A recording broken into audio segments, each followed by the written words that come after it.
It's time now for the big story, and a shocking new report published in today's Express newspaper suggests that the royal family have seen a major drop in their popularity.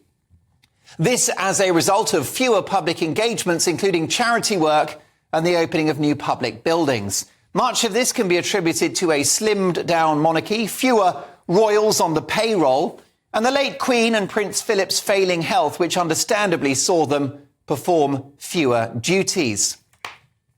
A debate has also been raging about whether or not William and Kate are doing enough appearances themselves. So is the monarchy in terminal decline, or will the forthcoming coronation save the royal family? To debate this, I'm delighted to welcome royal expert, author, socialite and TV personality, Lady Colin Campbell. Hi, Lady Colin Campbell. Hello, how are you? I'm very well. Wonderful to have you on the show. Do you worry for the long-term future of our monarchy?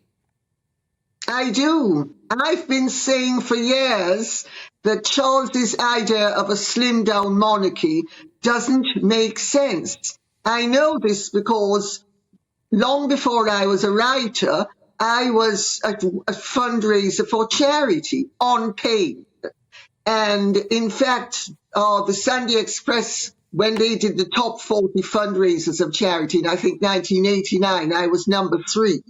And you cannot have a slimmed-down monarchy doing the work, most of which is thankless and is unglamorous and, is supporting minor charities that are never going to get into the media, or doing other basic work, for instance, going to schools, rewarding headmistresses for doing a wonderful job, or going to hospitals, seeing nurses and patients. None of this gets reported. 98% of the work that the average royal does is unreported, it's unglamorous, it's boring, it's dull, it's perfunctory, but it rewards people who are essential to the fabric of this country and who are working for the well-being of this country. And if you do not have them doing that, you have a major problem across the board.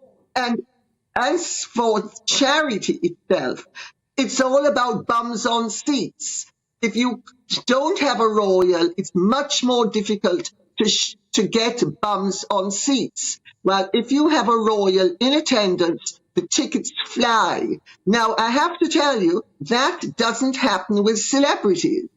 And even when you get a top celebrity, for instance, in 1992, or it might have been 93, Sophia Loren was supposed to come to do something for the United Nations Association. I was one of the committee members. And Peter Ripley, who was the chairman, phoned me up and said at the 99th hour, she said, Sophia Loren has chucked on us. That happens quite a lot. In fact, we then ended up getting Sarah York to fill in for her. Oh, blimey. But, well, believe me, my dear, even Sarah York was better than no one. Well, that's saying something, the bar being pretty low. Do you think, separating this from the King, because the work ethic of the King is renowned, if anything, Charles works too hard. He's a well-reported workaholic. But what about the others? Do William and Kate pull their weight, do you think? Well, I think they do to an extent. You remember, they have 3 young children. But yet, I think they do quite sufficient. I think Charles does too much, and he tries to do too much. It's not efficient to be a workaholic.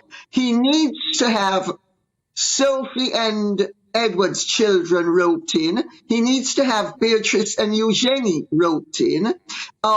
We need plumping out. It doesn't make sense to just have a handful. Also, I've said all along that his mistake in whittling it down was the focus was going to be on too few people.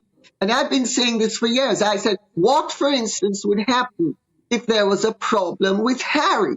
Well, that's turned out to be a problem with Harry. Hey, presto. And not.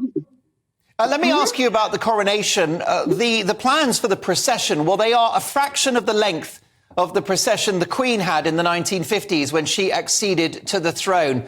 Do you think it's a mistake having a cut-price coronation? Oh, absolutely. I was speaking this evening to a friend of mine who is one of the best connected people in this country. And she was saying, he's insane. He should have put up an extra 2,000 or 3,000 seats. The Queen had 8,000 people. It doesn't cost much to erect seats with scaffolding. It's not a big deal. You're speaking about tens of thousands, not millions. And he has alienated so many people by not asking huge segments of the population who not only did they expect to be asked, but also the public would have wanted to see them. They'd have added color, they'd have added dimension, and I think he's really gone about this in a very, well, quite frankly, silly way, if the truth be known. Colin Campbell, let me ask you, while I have you here, let me ask you about Meghan Markle's absence from the coronation. What does this tell us about her plans for the future? Well, I'll tell you what it tells me, and I've spoken to people who know them very well. It tells me, and I'm just going to speak for myself, that she was very nervous. She actually did want to come, but she was blocked at every turn with all of her demands. She was hoping to flaunt herself, and she was blocked at every turn. And she took the decision upon the advice of her advisors, her money-making advisors, that if she came, she would help to diminish her brand even further than it has already been diminished. And she and Harry are in big trouble as a brand. They have lost supporters in the United States across the board.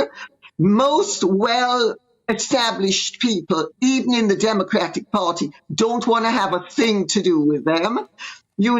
She was told if she came that it was going to affect the brand adversely because her unpopularity, which can be massaged or over or at least slightly ignored if she doesn't come, would have been so apparent. And also her loss of stature, because one of the big quibbles was where they would be seated, and she was going to be seated in the bleachers, so to speak. And of course, a star of Meghan's magnitude. I'm a fabulous, I was a star of Suits, Can you imagine in the bleachers? And Can you imagine? Look, Lady Colin Campbell, I hate to interrupt you. The clock's against us, but you have adhered to this show's golden rule, which is never boring. It's always a delight to have you on the programme. I'm delighted to say that you'll be joining me for our exclusive coverage of the coronation in, of course, that wonderful weekend of May the 6th. Look forward to catching up then. My sincere thanks to Lady Colin Campbell.